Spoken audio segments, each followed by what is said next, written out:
ఏనుగు రూపంలో గల గజాసురుడు అనే రాక్షసుడు శివుని కోసం గొప్ప తపస్సు చేశాడు. ఆ తపస్సుకి మెచ్చిన ఈశ్వరుడు ప్రత్యక్షమై గజాసురుణ్ణి ఇలా అడిగాడు, రాక్షసా, ఏమి నీ కోరిక? గజాసురుడు శివుణ్ణి భక్తితో అనేక రకాలుగా స్తుతించాక తన కోరికను ఇలా చెప్పాడు, స్వామి, నువ్వు ఎల్లప్పుడూ నా కడుపులోనే నివాసం ఉండాలని నా కోరిక అని అన్నాడు. భక్తులకి తేలికగా ప్రత్యక్షమై వారి కోరికలను ఇట్టే తీర్చి తన మీదకి తెచ్చుకునే స్వభావం గల శివుడు గజాసురుడి పొట్టలోకి ప్రవేశించి హాయిగా నివసించసాగాడు. అక్కడ కైలాసంలో పార్వతీదేవి తన భర్త అయిన శివుడి జాడ తెలియక ఆయన కోసం అన్వేషిస్తూ ఆయన గజాసురుడి పొట్టలో ఉన్నాడన్న విషయాన్ని తెలుసుకుంది. దాంతో పార్వతీదేవి విష్ణుమూర్తి దగ్గరకు ఏడుస్తూ వెళ్లి జరిగింది చెప్పి ఆయన సహాయం కోరింది. ఓ మహానుభావ, పూర్వం భస్మాసురుడి నుంచి నువ్వు నా భర్తని రక్షించావు. అలాగే ఇప్పుడు నువ్వు గజాసురుడి బారి నుంచి కూడా నా భర్తని విడిపించి రక్షించాలి అని వేడుకుంది. శ్రీహరి ఆమెని ఊరడించి ఇలా చెప్పాడు, శివుని వాహనమైన నందిని నా దగ్గరికి పంపు, నీ కోరిక తీరుస్తాను. గజాసుర సంహారానికి గంగిరెద్దుల మేళమే సరైనది. బ్రహ్మ ఇతర దేవతలందరినీ వెంటనే రావలసిందిగా విష్ణుమూర్తి కబురు పంపాడు. నందిని గంగిరెద్దుగా అలంకరించి దేవతలకి తలో వాయిద్యం ఇచ్చి తను చిరుగంటలు సన్నాయిని అందుకుని వారందరితో గజాసురుడి దగ్గరికి వెళ్ళాడు. ఆ ఊళ్ళో మనోహరంగా సాగే ఆ గంగిరెద్దు మేళాన్ని గురించి విన్న గజాసురుడు దాన్ని స్వయంగా చూసి ఎంతో వినోదించాడు. మేళం పెద్దయిన శ్రీహరితో ఇలా చెప్పాడు, నరుడా, నీకేం కావాలో కోరుకో. అయ్యా, ఇది శివుడి వాహనమైన నంది శివుని కోసం వచ్చింది కాబట్టి దానికి ఆయన్ని చూపించు. ఆ తర్వాత మా దారిన మేం వెళతాం అన్నాడు శ్రీహరి. అది వినగానే గజాసురుడు ఉలిక్కిపడ్డాడు. తన పొట్టని చీల్చుకుని కాని శివుడు బయటికి రాలేడు. వస్తే తనకు మరణం తప్పదు. దివ్య దృష్టితో గజాసురుడు ఆ కోరిక కోరింది శ్రీహరి అని తెలుసుకొని ఇక తనకి చావు తప్పదని గ్రహించి తన కడుపులోని శివుణ్ణి ఇలా కోరాడు, స్వామి, నేను మరణించాక నా తలని 3 లోకాల్లో పూజించేలా చెయ్యి. నా చర్మాన్ని నువ్వు ధరించు అని వేడుకున్నాడు. శివుడు అందుకు అంగీకరించగానే శ్రీహరి నందికి సైగ చేశాడు. నంది తన కొమ్ములతో గజాసురుని కడుపు చీల్చి అతన్ని చంపేసింది. పొట్ట నుంచి బయటపడ్డ శివుడితో శ్రీహరి ఇలా చెప్పాడు, పరమశివ, దుర్మార్గులకి ఇలాంటి వరాలివ్వడం పాముకి పాలు పోయడంతో సమానం సుమా. బ్రహ్మని ఇతర దేవతలని వారి వారి లోకాలకి పంపించేసిన శ్రీహరి కూడా వైకుంఠానికి వెళ్లిపోయాడు. శివుడు నందిని ఎక్కి కైలాసానికి బయలుదేరాడు. వినాయకుని జననం. అతి త్వరలో తన భర్త తిరిగి కైలాసానికి వస్తున్నాడని తెలుసుకున్న పార్వతి ఉత్సాహంగా తలంటు పోసుకోవడానికి తయారయ్యింది. తన ఒంటి మీది సున్నిపిండిని నలిపి తీసి ఆ నలుగు పిండితో ఓ చిన్న పిల్లవాడి బొమ్మని చేసి దానికి ప్రాణం పోసి చెప్పింది, కుమారా, నువ్వు కాపలా ఉండి లోపలికి ఎవ్వరినీ రానియ్యక. ఆ బాలుడు అందుకు ఒప్పుకొని సింహద్వారం వద్దకి వెళ్ళాడు.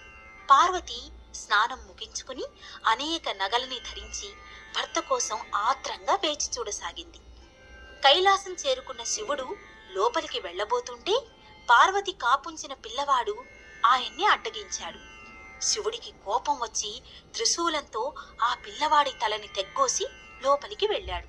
అప్పుడు పార్వతి శివుడికి ఎదురెళ్లి ఆహ్వానించి ఆయనకి కాళ్ళు కడుక్కోవడానికి, తాగడానికి నీళ్ళిచ్చి పతివ్రతా ధర్మం ప్రకారం పూజించింది.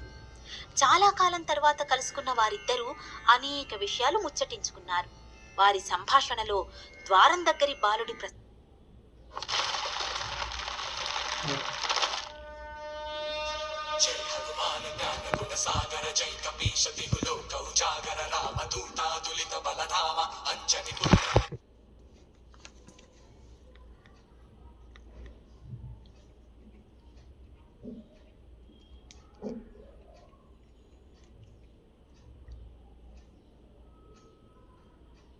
ప్రసక్తి వచ్చింది.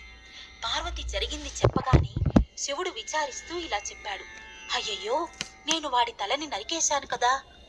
ఇద్దరూ కొద్దిసేపు బాధపడ్డాక శివుడికి గజాసురుడికిచ్చిన వరం గుర్తుకొచ్చి ఆ గజాసురుడి తలని తెచ్చి మరణించిన ఆ బాలుడికి అతికించి ప్రాణం పోసి ఇలా చెప్పాడు: వత్స, నీకు గజాననుడు అనే పేరు పెడుతున్నాను. గజాననుణ్ణి పార్వతి ప్రేమగా పెంచుకోసాగింది. గజాననుడు కూడా తన తల్లిదండ్రులతో ప్రేమగా మెలుగుతూ పెరగసాగాడు. అనింద్యుడు అనే ఎలుకని తన వాహనంగా చేసుకుని గజాననుడు దాని మీద తిరగసాగాడు. మరికొంత కాలానికి పార్వతీ పరమేశ్వరులకి ఓ కొడుకు పుట్టాడు. అతడికి కుమారస్వామి అనే పేరు పెట్టారు. మహాబలశాలి అయిన కుమారస్వామి నెమలిని తన వాహనంగా చేసుకున్నాడు. విఘ్నాలకి అధిపతి ఎవరు?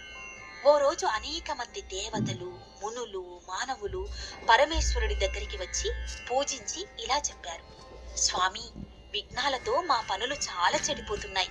ఈ విఘ్నాలని శాసించేందుకు గాను మాకు అధిపతినివ్వండి. ఆయన్ని పూజించి విఘ్నాలు కలుగకుండా చూసుకుంటాము. తన పిల్లలలో ఒకరికి ఆ ఆధిపత్యాన్ని ఇవ్వాలని శివుడు సంకల్పించాడు. అది తెలిసిన గజాననుడు తండ్రిని అడిగాడు: నేను పెద్ద కొడుకుని కనుక ఆ ఆధిపత్యాన్ని నాకివ్వండి నాన్నగారు. రెండో కొడుకు కుమారస్వామి తండ్రితో ఇలా చెప్పాడు: నాన్నగారు, అన్నయ్య మరుగుజ్జు, అందుచేత అసమర్థుడు, అనర్హుడు అవుతాడు. ఆ ఆధిపత్యం నాకివ్వండి. వారి వాదనలను విన్న శివుడు వారితో చిరునవ్వుతో ఇలా చెప్పాడు: చిన్నారులారా, మీలో ఎవరు ముందుగా ముల్లోకాల్లోని నదుల్లో స్నానం చేసి నా వద్దకి వస్తారో వారిని అందుకు అర్హులుగా నిర్ణయించి వారికి ఆ ఆధిపత్యాన్ని ఇస్తాను. వెంటనే బయలుదేరండి. ఆ మాటలు విని వినగానే కుమారస్వామి నెమలినెక్కి ఆ పని మీద రివ్వున బయలుదేరాడు. వినాయకుడు తన ఎలుక వంక విచారంగా చూసి తండ్రితో ఇలా చెప్పాడు: నాన్నగారు, ఎలుకనెక్కి వెళ్ళి నేను తమ్ముడి కన్నా ముందుగా అన్ని నదుల్లో స్నానం చేసి రాలేనుగా. నేను ఈ పోటీలో గెలిచే ఉపాయం మీరే చెప్పండి. అప్పుడు శివుడు కొడుకుతో ఇలా చెప్పాడు: కుమారా, ఎవరు ఒకసారి నారాయణ మంత్రాన్ని జపిస్తారో వారు 300 కల్పాల కాలం పుణ్యనదుల్లో స్నానం చేసిన పుణ్యఫలాన్ని పొందుతారు. అలా అయితే ఆ మంత్రాన్ని ఉపదేశించండి నాన్నగారు అంటూ ఉత్సాహంగా అడిగాడు గజాననుడు. తండ్రి ఆ మంత్రోపదేశం చేయగానే గజాననుడు కైలాసంలో అత్యంత భక్తిగా ఆ మంత్రాన్ని స్మరించసాగాడు. మొదటగా కుమారస్వామి గంగానదికి వెళ్ళగా అప్పటికే గంగలో స్నానం ముగించి ఎదురొస్తున్న అన్నయ్య గజాననుడు ఎదురుపడ్డాడు. అతనికి ఆశ్చర్యం వేసింది. కుమారస్వామి 3,50,00,000 నదుల్లో స్నానానికి వెళ్ళినా మంత్రమహిమ వల్ల గజాననుడు స్నానం చేసి ఎదురు రావడం కుమారస్వామికి కనిపించసాగింది.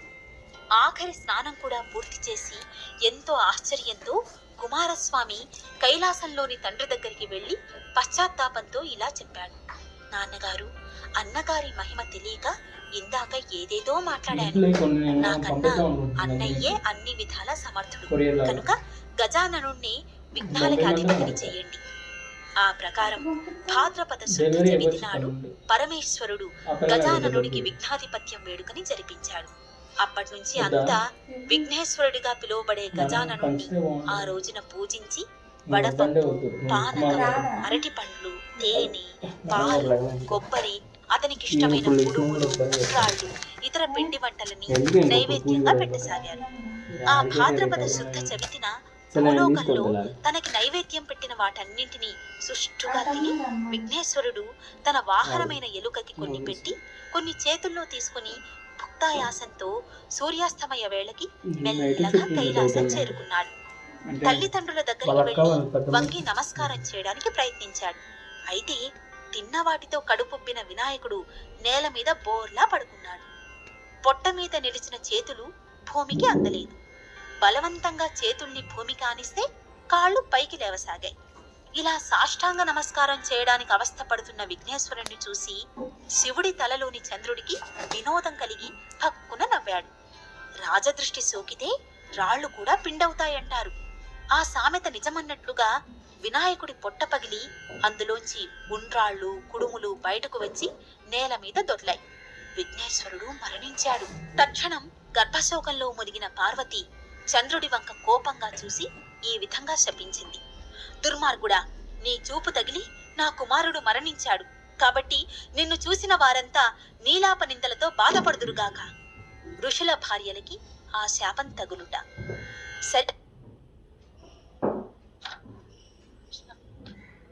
बस यही बोलना है, यही तुम्हारा है। సరిగ్గా ఆ రోజు ఆ సమయంలో భూలోకంలో సప్తర్షులు ఓ యజ్ఞం చేస్తున్నారు. వారి భార్యలు అగ్ని ప్రదక్షిణం చేస్తుండగా అగ్నిదేవుడు ఆ 7 భార్యలని చూసి ప్రేమలో పడ్డాడు. కాని వారిని ఏం చేయలేని వాడై క్షీణించసాగాడు. ఆ సంగతి గ్రహించిన అగ్నిదేవుడి భార్య అయిన స్వాహాదేవి భర్త కోరికని తీర్చాలనుకుంది.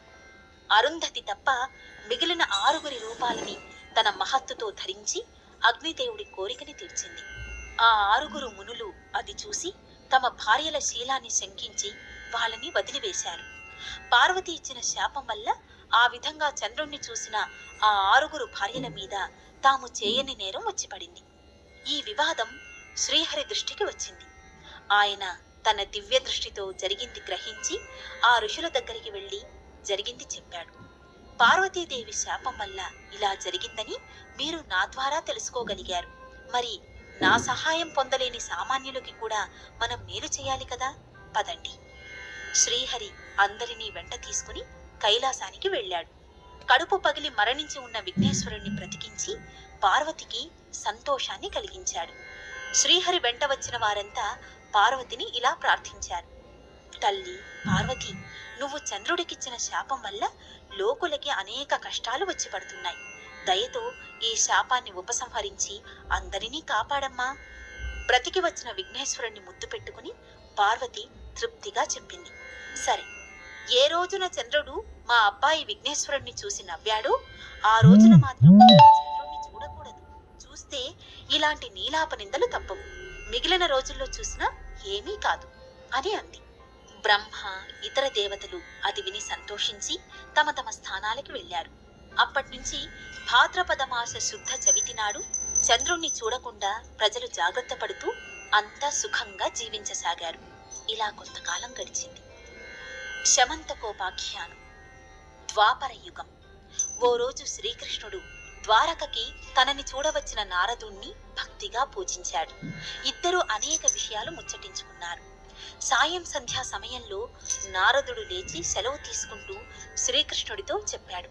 స్వామి, ఇవాళ భాద్రపద శుద్ధ చవితి. వినాయకుడి కారణంగా పార్వతి శాపం వల్ల ఇవాళ చంద్రుణ్ణి చూడరాదు. చూస్తే నీలాప నిందలు తప్పవు.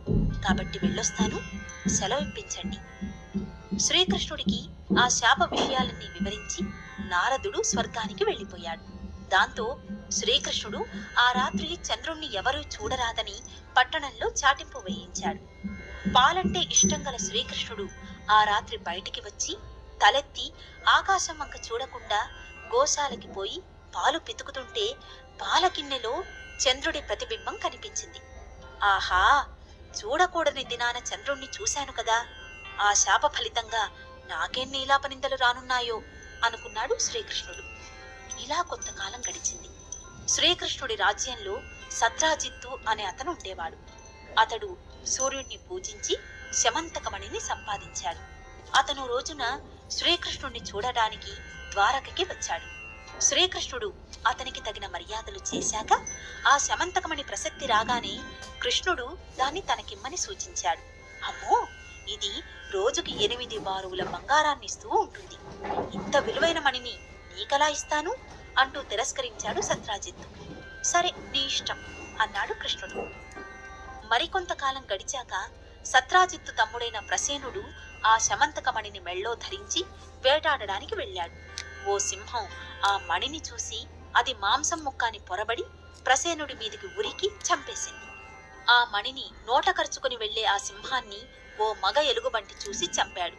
ఆ మణి తన నివాస స్థలానికి వెళ్లి తన కుమార్తె జాంబవతికి ఆ మణిని ఆడుకోవడానికి ఇచ్చాడు. వేటకి వెళ్లి తిరిగి రాని తమ్ముడి కోసం సత్రాజిత్తు అడవికి మనుషుల్ని పంపితే మణిలేని అతని శరీరం వారికి కనిపించింది. వారంతా వెంటనే వచ్చి ఆ సంగతి సత్రాజిత్తుకి చెప్పారు. సత్రాజిత్తు శ్రీకృష్ణుడే తన తమ్ముణ్ణి చంపి ఆ మణిని దొంగలించాడని భావించి నగరమంతా చాటింపు వేయించాడు. ఆ సంగతి శ్రీకృష్ణుడికి తెలిసింది. భాద్రపద శుద్ధ చవితి నాడు తను పాలలో చంద్రుని ప్రతిబింబాన్ని చూడటం వల్ల ఈ నీలాపనింద తనకి వచ్చిందని గుర్తించాడు శ్రీకృష్ణుడు. బంధుమిత్రులతో వెంటనే శ్రీకృష్ణుడు అడవికి వెళ్లి ప్రసేనుడి శవాన్ని, పక్కనే ఉన్న సింహపు కాలి గుర్తులని చూశాడు.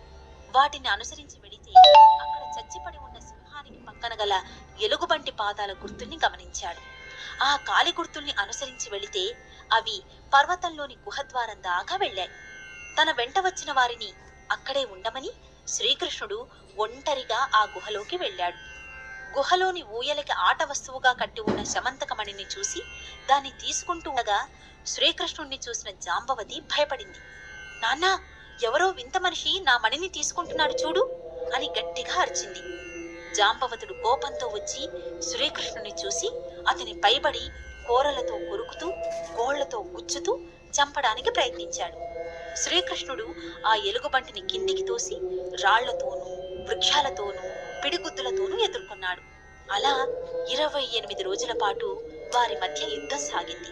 క్రమేపీ జాంబవంతుడి బలం క్షీణించింది. దెబ్బలు తినటం వల్ల అతని దేహమంతా నొప్పులే. తన బలాన్ని క్షీణింపచేయగలిగింది రావణుణ్ణి చంపిన శ్రీరామచంద్రుడే అని గ్రహించాడు జాంబవంతుడు. వెంటనే శ్రీకృష్ణునికి నమస్కారం చేస్తూ భక్తితో కూడిన వినయంతో చెప్పాడు, దేవాదిదేవా, నువ్వు త్రేతాయుగంలో రావణుడు ఇతర దుష్ట రాక్షసుల్ని చంపడానికి అవతరించిన శ్రీరామచంద్రుడవని అర్థమయ్యింది. ఓసారి నువ్వు నా మీద ప్రేమతో ఏదైనా వరం కోరుకోమంటే బుద్ధిమాలి మీతో ద్వంద్వ యుద్ధం చేయాలని ఉందని చెప్పారు. సమయం వచ్చినప్పుడు అది జరుగుతుంది అని మీరు చెప్పారు. అప్పటి నుంచి అనేక యుగాలుగా మీ నామాన్నే స్మరిస్తూ ఉన్నాను. నా ఇంటికే వచ్చి మీరు నా కోరికను తీర్చారు. ధన్యుణ్ణి స్వామి, ధన్యుణ్ణి. నా శరీరమంతా నలిగి బాధగా ఉంది. మీరే నన్ను దయతో కాపాడాలి అని వేడుకున్నాడు. శ్రీకృష్ణుడు జాంబవంతుడి వంక దయగా చూస్తూ తన చేత్తో అతని శరీరాన్ని ఓసారి నిమిరాడు. అంతే, జాంబవంతుడి బాధలన్నీ మాయమై పూర్వపు శరీరాన్ని పొందాడు. అప్పుడు శ్రీకృష్ణుడు తనను వచ్చిన పనిని జాంబవంతుడికి వివరించాడు. జాంబవంత, నేను శమంతకమణిని దొంగలించానని నా మీద అభియోగం వచ్చింది. నాకు ఆ మణినిచ్చి నన్ను ఆ అపనిందని పోగొట్టుకునేలా చెయ్యి. స్వామి, అలాగే. ఈ మణే కాక నా కూతురు జాంబవతిని కూడా నీ భార్యగా నీకు సమర్పిస్తున్నాను. దయచేసి స్వీకరించు అంటూ కోరాడు జాంబవంతుడు. అలా జాంబవంతుడికి అల్లుడై కృష్ణుడు గుహలోంచి మణి, భార్యామణితో బయటికి వచ్చాడు. శ్రీకృష్ణుడికి ఏమైందో అని బయట ఆదుర్దాగా వేచి ఉన్న వారంతా బాధపడుతున్నారు. శ్రీకృష్ణుడిని చూడగానే వారంతా ఆనందంతో జయ జయధ్వానాలు చేశారు. కృష్ణుడు అందరితో కలిసి తన నగరానికి వెళ్లి సత్రాజిత్తుని పిలిచి శమంతకమణిని అతనికిచ్చి ఆ మణి ఎలా మాయమైందో వివరించాడు. అయ్యో, లేనిపోని నింద మీ మీద మోపి తప్పు చేశాను అని సత్రాజిత్తు బాధపడ్డాడు. తన తప్పిదానికి పరిహారంగా సత్రాజిత్తు తన కూతురు సత్యభామని శ్రీకృష్ణునికి భార్యగా ఆ శమంతకమణితో పాటు ఇచ్చాడు. కృష్ణుడు మణిని తిరస్కరించి సత్యభామని మాత్రం స్వీకరించాడు. ఓ శుభముహూర్తాన శ్రీకృష్ణుడు సత్యభామలకి వివాహం జరిగింది. ఆ వివాహానికి వచ్చిన దేవతలు, మునులు శ్రీకృష్ణుడితో మొరపెట్టుకున్నారు. మహాత్మా, మీరు సమర్థులు కాబట్టి చవితన చంద్రుణ్ణి చూడగానే మీ మీద వచ్చిన ఆ అపనిందని తొలగించుకోగలిగారు. మాలాంటి అసమర్థుల మాటేమిటి? మీరే తగిన పరిష్కారం చెప్పాలి అని వేడుకున్నారు. కృష్ణుడు నవ్వుతూ ఇలా చెప్పాడు, మీరు ప్రతి సంవత్సరం భాద్రపద శుద్ధ చవితి నాడు గణపతిని పూజించి గణపతి పుట్టుక నుంచి ఈ సమంతకోపాఖ్యానం దాకా మొత్తం కథ విని లేదా చదివి అక్షంతలు తల మీద చల్లుకుంటే ఆ రాత్రి చంద్రుణ్ణి చూసినా ఎవరికీ ఎలాంటి నీలాపనిందలు కలుగవు. ఈ రోజు నుంచి వినాయకుడు విఘ్నాలకు అధిపతియే కాకుండా గణాలకి కూడా అధిపతి అవుతాడు. కాబట్టి గజాననుడు ఇక నుంచి విఘ్నేశ్వరుడు, గణాధిపతి అనే పేర్లతో కూడా పిలువబడతాడు అని చెప్పాడు. అది విన్న అందరూ సంతోషించారు. అప్పటి నుంచి ప్రతి సంవత్సరం భాద్రపద శుద్ధ చవితి నాడు దేవతలు, మహర్షులు, మానవులు మొదలైన వారంతా తమ తమ శక్తి కొలది వినాయకుణ్ణి పూజించి ఈ కథ విని లేదా చదివి సుఖంగా ఉన్నారు. సూత మహాముని ఈ కథని శౌనకుడు ఇతర మునులకి చెప్పాక వారి దగ్గర సెలవు తీసుకుని తన నివాస స్థానానికి వెళ్ళాడు. ఓం విఘ్నేశ్వరాయ నమః.